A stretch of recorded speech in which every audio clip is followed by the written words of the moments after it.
Kells comes to us from the mists of time.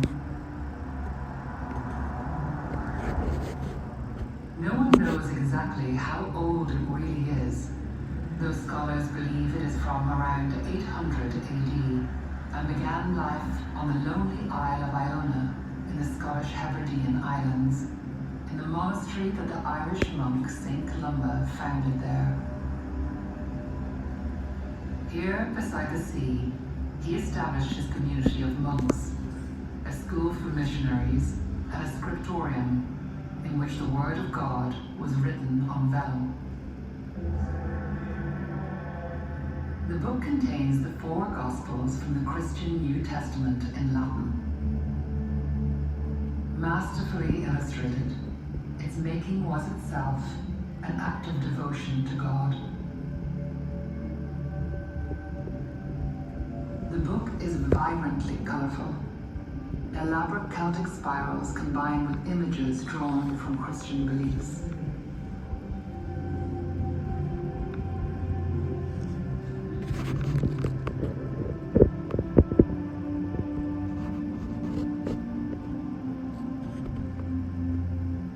On its pages, fantastical intertwining creatures inhabit the same world as animals that the scribes might have seen every day.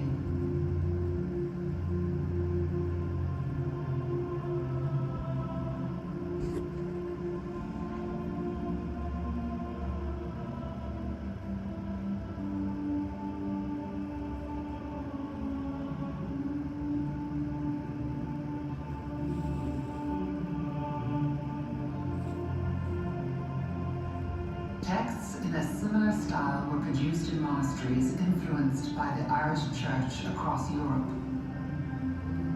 But the Book of Kells is seen as the finest example of them all.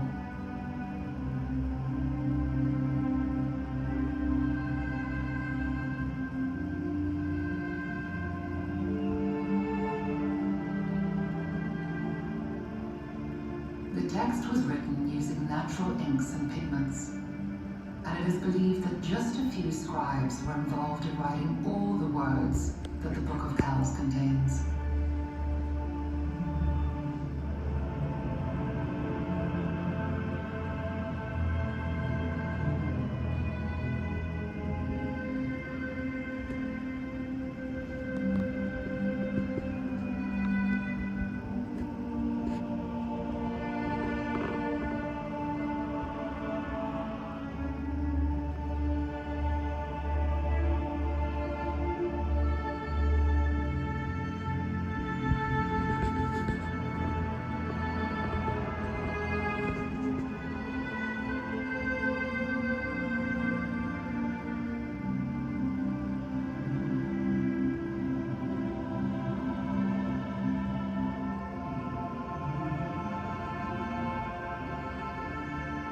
But the book was made in dangerous times. Viking raids were frequent, with many battles and much destruction. In these early days, the Vikings are devotees of their own Old Norse religion, and they had no care for Christian symbols or communities. Nothing was safe from their attacks, which came with little warning. At first, the monks of Iona endured these destructive raids, but at last they risked all and fled across the stormy seas to Ireland, carrying the book with them. A single wave could easily have swept them and the precious book away.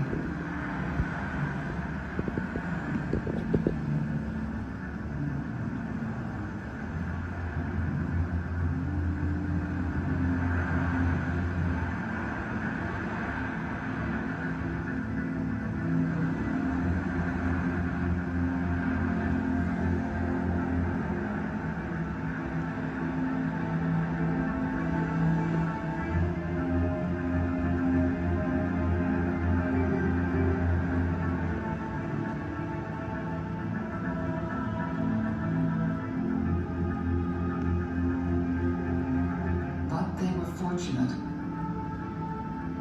They came to Ireland's east coast, where they were greeted by gentle green countryside, a place of farming communities.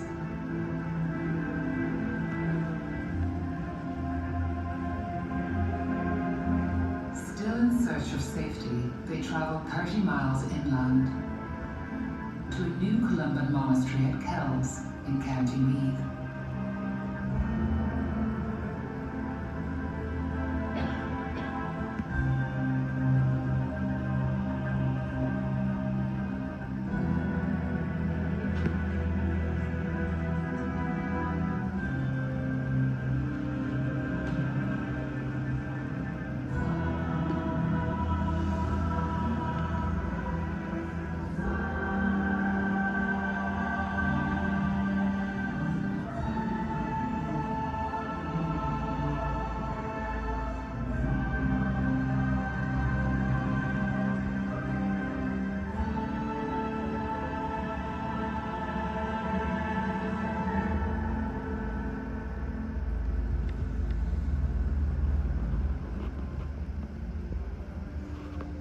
The book became part of religious life in Kells, and it was revered as a great relic. It's even possible that work on the book continued there.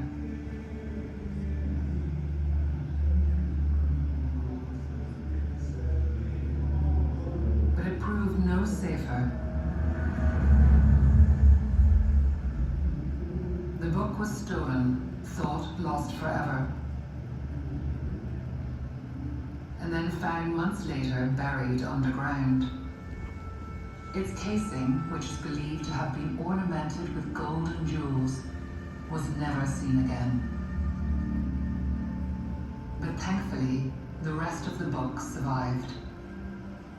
Returned to the church at Kells, the book remained there until civil unrest meant that it was safe there no longer.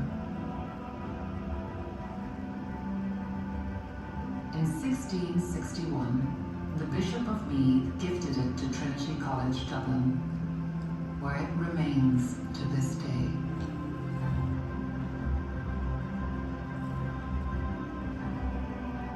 Scholars and visitors alike have studied it ever since, contemplating its meaning and ever in awe of the beauty of the world-famous manuscript.